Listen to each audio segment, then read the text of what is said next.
Now, it's enormously satisfying to see your skills improve while playing a video game, where you've invested enough time and mental energy to master even the very trickiest gameplay mechanics. But sometimes, though, there's something other than mere time and effort that's involved, as the true key to victory may lie in a most unexpected of tactics or techniques. And that's what we're here to talk about today, as I'm Jules, this is WhatCulture.com, and these are 10 unexpected ways to master challenging video game mechanics. Number 10. Remap dash to a shoulder button, MEGAMAN X.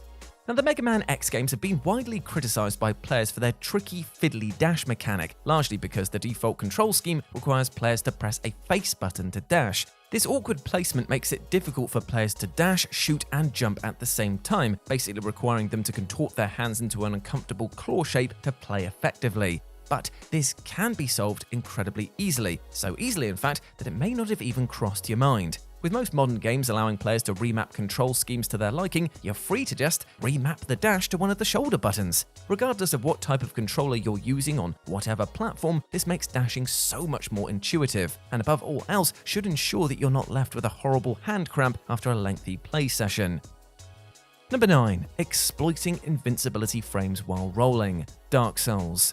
Now, rolling may seem like a totally simple and straightforward movement mechanic in most games, but it's actually deceptively complex in Dark Souls. Whenever the player rolls, they are granted a certain number of invincibility frames, meaning that for a few frames they are effectively invincible to the enemy. This can often be preferable to using a shield to block an incoming attack, as there are many instances where it makes more sense to actually roll into an attack in order to take advantage of the iframes rather than frantically attempt to roll away. It's also worth noting that the number of iframes is dependent on your loadout. If you're carrying a lot of weight, you'll perform a fat roll with just a few iframes, while a light on their feet player will receive a more generous allowance of iframes. But yeah, seriously, try rolling into the enemy when they're attacking rather than away, and you will get so much more out of these games, especially in the recently released Elden Ring. Number 8. Change your field of view to 110, Rocket League. Though Rocket League is an extremely easy game to pick up and play, its maneuvering mechanics are shockingly difficult to master. To perform mind-bogglingly precise acrobatic mid-air feats with your RC car can take hundreds of hours of practice, but you can do yourself a massive favour from the outset by adjusting the game's default camera settings. Though there's a lot of debate in the Rocket League community about which camera settings are the best, by far the most common change made by pro players is to adjust their field of view from a default of 90 to 110. This is a simple but vital adjustment, as it will let you see far more of the surrounding area, allowing you to keep track of everything that's going on much easier and without needing to manually move the camera around quite so much. Number 7. Retrace your footsteps to avoid BTs, Death Stranding. For many, Death Stranding's central traversal mechanics are so damn relaxing and enjoyable that it's a shame that the game has to have any combat or stealth at all. And the enemies that you'll encounter most throughout the game are BTs, the creepy supernatural entities that will attack you if you're not careful to stealth your way past them. They can be a major pain in the ass to evade once they find you, and even the rigmarole of stealthing through a horde of them in a BT zone can feel a lot like busy work. But you can save yourself a ton of hassle in areas you've already successfully passed through once by scanning the area to reveal the footprints of your previous path. In some situations, you can also see footprints left behind by other players, which may offer the most aggro-light path through a BT zone. As simple as it might seem, given the sheer amount of information the game throws at players in the early going, it is easily the most missed or just generally forgotten. Number 6. Build reserves to maintain the blue fire, Crash Team Racing Nitro-Fueled. Crash Team Racing Nitro-Fueled's cute, colourful design belies the fact that it's actually one of the most challenging racing games released in recent years. Yeah, seriously. One of the game's most surprisingly tricky mechanics is that of turbo boosting, whereby players can chain skills together to achieve different coloured boosts, with a blue fire boost, also known as Ultra Sacred Fire, being the fastest. And you can only achieve blue fire by driving over a super turbo pad. And while maintaining it is incredibly difficult, you can make life easier for yourself by learning about the game's hidden reserves mechanic. Now, reserves are built up by chaining together power slide turbos, hang time turbos, turbo pads, and turbo power-ups, allowing you to theoretically maintain blue fire for many laps if you're skilled enough. Reserves as a mechanic are never actually mentioned or explained by the game itself, and yet they're a vital skill to learn for anyone looking to get seriously, even professionally good at CTR Nitro-Fueled. Number 5. Use NUMLOCK to AUTOCAST skills, Diablo 3. Now, one of Diablo 3's most vital skills involves being able to juggle the sheer amount of logistical chaos that can flood the screen at any one time, and also use your hand's muscle memory to efficiently cast skills without developing a nasty cramp. Well, Diablo 3 shipped with a bug/secret feature that allowed you to auto-cast a skill repeatedly by using your keyboard's NUMLOCK key. By setting the secondary key bindings for your action bar skills as number keys on the numpad, you can then simply press this key at the same time as the numlock key and the game will auto-cast whatever skill was bound to said number key. Better still, you can even auto-cast multiple skills at once by simply pressing the respective keys at the same time along with numlock, which is pretty magic, right? Number 4. Use switch stance to maximize combos. Tony Hawk's Pro Skater 1 and 2.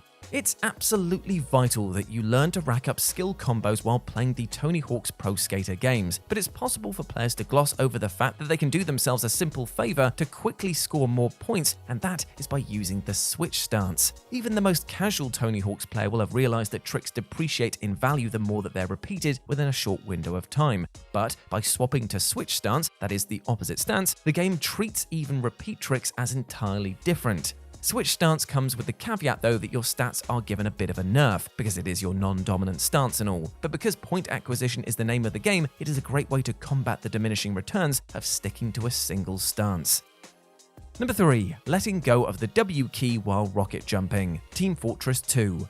Since the release of Quake some 25 years ago, rocket jumping has been a popular technique in FPS games for players to achieve ridiculous feats of speed and movement. Typically speaking, rocket jumping involves looking down at the ground, jumping upwards, and firing your rocket launcher, which, depending on the game, can cause you to fly absurd distances, albeit at the possible cost of a massive health loss. 2007's Team Fortress 2 opted to include rocket jumping as its own well-defined and totally intentional mechanic, but it's also safe to say that mastering it is no picnic. Players using the Soldier class can rocket jump, but controlling your movement during the flight is much tougher than you might expect, and that's because there's a hilariously simple knack to it. To control your path through the air, you need to rely on the strafe keys A and D rather than the forward key W, which makes movement and control much more challenging. Not pressing a key might seem like the simplest, silliest tip ever, but breaking entrenched muscle memory is incredibly difficult, so some players have even resorted to rebinding the forward movement to another key entirely, or even creating a macro for rocket jumping. Number 2. Watch your enemy's feet during standoffs. Ghost of Tsushima. Ghost of Tsushima's standoff mechanic can be tremendously satisfying once you have it nailed down, as it allows you to dispatch a foe with a single strike, but figuring out the particulars is trickier than you might expect. Basically, when you initiate a standoff with an enemy, you have to hold the triangle button until they move to strike. If you time the release of your triangle correctly, you'll kill them, but if you time it wrong, you'll end up badly wounded. Later on, foes begin feigning their strikes to try and throw players off guard, which can make it immensely frustrating if you don't know how to spot a fake out. Except every enemy in the game has an extremely easy tell for standoffs, and that's their feet. Basically, don't release the triangle button until you see an enemy's feet move, as even when they're feigning a hit, they won't move their feet. This is a note-perfect way to win standoffs every single time, and yet it's not remotely obvious to even players who've put many hours into the title. And number 1, visual clues tell you when to deliver a knockout punch. Punch-Out. Punch-Out is an infamously tough boxing game where battling some of its trickier opponents feels as futile as trying to punch smoke. While it's been known for many years that there are brief windows of time where players can deliver knockout punches to bosses Bold Bull and Piston Honda, only more recently have the precise tells been discovered. In 2009, Nintendo themselves revealed that when battling Bold Bull for the first time, you should keep an eye out for the camera flash in the right-hand side of the crowd, as this will signal when you're able to throw a knockout punch. Additionally, in 2016, Redditor Midwestern Housewives discovered that during the rematch against Piston Honda, there's another tell in the crowd. Wait for the bearded man on the left-hand side of the front row to flash his mug. Then and only then is it time to land a KO punch. It's simply astounding that both of these tricks went unreported for more than 20 years, and in the latter case, almost 3 full decades. Pretty incredible, right? And there we go, my friends. Those were 10 unexpected ways to master challenging video game mechanics. I hope that you enjoyed that, and please let me know what you thought about it down in the comments section below. As always, I've been Jules, and if you want to chat to me further, you can do so over on Twitter at RetroJ, or you can swing by Live and Let's Dice, where I do all my streaming and Warhammer battle reports outside of work, and it'd be great to see you over there, my friends. But before I go, I just want to say one thing, and that is a few tips on how to master the challenge of being kind to yourself, because you deserve the best things in life. Trust me, my friend, you do. And do not let anything or anyone else tell you otherwise, alright? You're a massive ledge, and I want you to go out there and absolutely smash it today. I believe in you. As always, I've been Jules. You have been awesome. Never forget that, and I'll speak to you soon. Bye.